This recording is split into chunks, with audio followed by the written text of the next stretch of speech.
Hello Silver friends, this is Joli from QuickSilverHair, and today I'm celebrating 10 years since I ditched the dye. I cannot believe it has been that long already.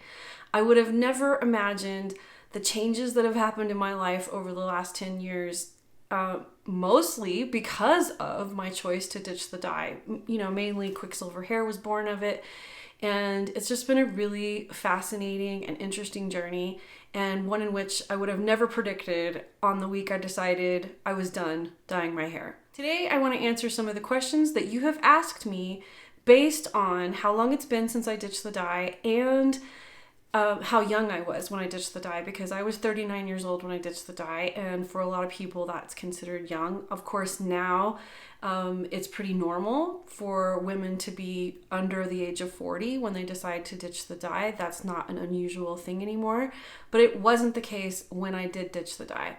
So if that sounds interesting to you, I've got 10 questions here that I'm going to give you the answers to. Number 1, would you do the transition differently, knowing what you know now and having gone through the process? I would say no, I really wouldn't do it differently. I did basically go cold turkey. I would do a couple of things differently that I did during my cold turkey process that I wouldn't do now. So basically I still would have gone cold turkey because the salon services are very damaging, especially for fine curly hair. So I am really blessed that someone said, absolutely not, I won't bleach your hair because it'll all fall out. And that was good for me, because otherwise I would have also had to transition really damaged hair. So I would not use salon services today for that. But I did do double low light gray blending, and I wish I hadn't done that because it really didn't change the process very much for me. It was expensive, it was time consuming, and although I asked her not to go to my roots, she actually did go to my roots, so it set my grow out back a little bit. But overall, cold turkey was the best way for me to go, and I kind of joke about that I kind of went medium turkey because I had a haircut and I had the gray blending processing. But overall, I think it was the right choice for me. Number 2, what was the hardest part about transitioning to gray hair? I think it was patience. It takes loads and loads and loads of patience, and especially if you do it cold turkey, you do want to do things like accelerate the process, like chop your hair off or have it blended. And no matter what course you take, no matter which way you choose to go, you will still have to wait it out. You will still have to have the patience to get from dyed hair to gray hair.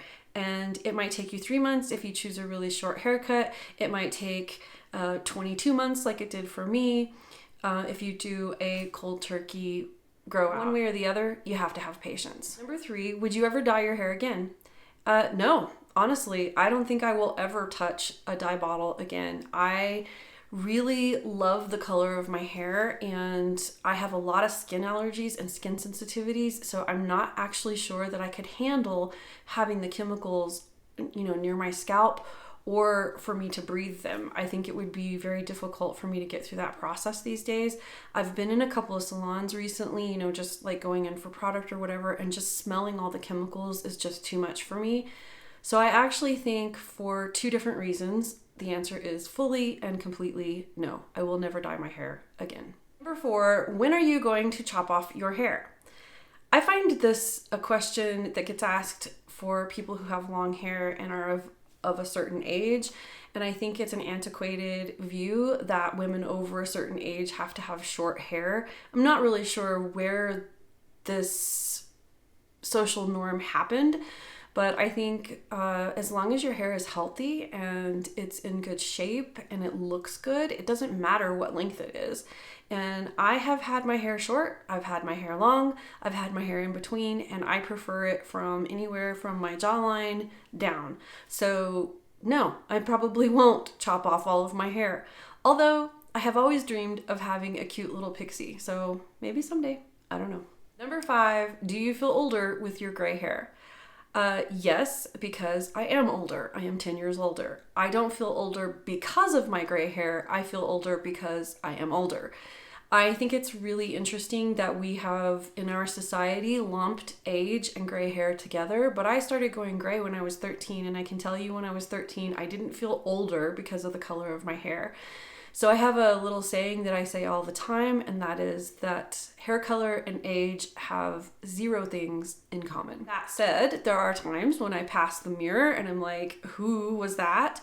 And I think that's a normal thing, no matter what color your hair is, as we start to understand and see ourselves and accept ourselves in the aging process. Number 6 was a question that made me laugh. Do you enjoy how easy it is to care for? I have curly wavy hair, and easy and curly wavy hair don't necessarily go in the same sentence. I would love it if it was, like just wash and go and I could be out the door, but that's not how it works. When I dyed my hair, my curls actually kind of liked the dye. They were curlier, and I think that's pretty true because damage can create a little bit more of a curl response. But as I grew my hair out, my curls started changing, and that probably was due to menopause as well. So there was a kind of a double whammy there, and I had to learn how to address and style and deal with my hair differently than I did when I dyed it. So that's kind of a nuanced question. I have honed in on a routine and an application process that I love, and that is easy for me now that I have mastered it. I think once you grasp inside of having silver hair that you need to protect it from the heat and from sun, it can become easier once you find exactly the right products. Number 7, what do you say to someone when they say something rude about your gray hair? Fortunately for me, I live in the state of New Mexico, and it is very normal for people to have gray hair. Most of the time, people are very complimentary about my hair, so I don't usually run into that. However, all of my life, people have said to me, "You are too young to have gray hair," and my patent response to that has been, evidently, my hair didn't get that memo. Other than that, I really don't run into this issue very often. I have a post on insults. I will link it in the description box below. I listed out in that post some of the more common kind of insulting or rude comments that people can make and how you can respond to them. I do think sometimes the best thing you can do is not respond at all. But I go over all of that in that post if you want to check it out. Number 8, would you have ever dyed your hair at all had you known it was going to look like it does today? Well, the thing is it didn't look like this to start with, of course, because it was my natural dark brown hair. And this process, I started with a white streak that I knew I had. That was one of the first things I did, is I pulled that streak out when I was about 38, I think, maybe 37. I don't remember. Anyway, I pulled that streak out and I started to realize that I had a lot more white hair than I expected. So that's when I finally decided to go ahead and ditch the dye. But I do sort of wish I had ditched it earlier, because I think I would have enjoyed watching the natural process of my hair lightening up over time. Having seen people do that now, I really love watching their hair change. I have a family member that has done that. She embraced her hair in her 30s and she's gorgeous. Her hair is gorgeous.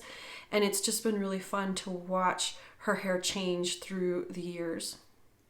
So I think I would have enjoyed doing that for myself. Number 9, how would you say that the transition to gray affected your self-image and your self-confidence? I would say it affected it pretty greatly, because it allowed me to see exactly who I am. It peeled away one of my masks. It added to my authenticity. And as I stayed involved with the support groups and listened to others tell me how beautiful my hair was and how lovely it was, I took that in and believed it, and it really boosted me. It really changed how I saw myself. I was somebody for a very long time that was very hard on myself. I was very hard on whether I was the right weight or the right hair color or the right makeup or not. I had this kind of inner battle going. I think part of that had to do with being bullied a lot. So I had this misconception of what I looked like and who I was through the view of others. And being in groups where the view of others was an honest statement of, you look great, you look beautiful, keep going. It really boosted me and it really changed how I felt about myself.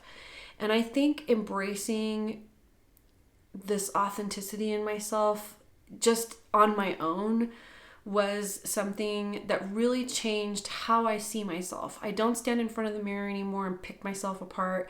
I don't stand in front of the mirror anymore and wish I had this or that or whatever. I just don't look at myself with that same lens anymore. So I think it really affected me in a very positive way. Number 10, what is the best thing that has come from ditching the dye? I would say, aside from my hair and it being a lot better than I ever imagined it could be, would be QuickSilverHair.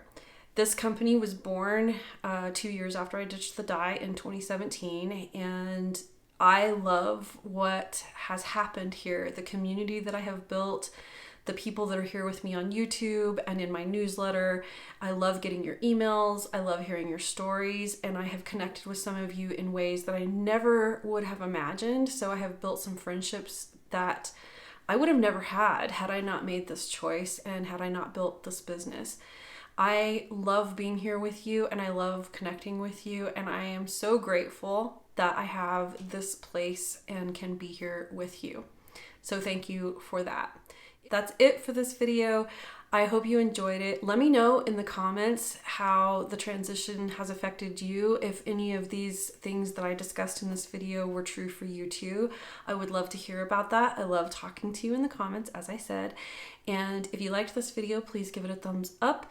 If you haven't subscribed to my channel already, please do so now, because I would love to see you next time. Until then, shine on.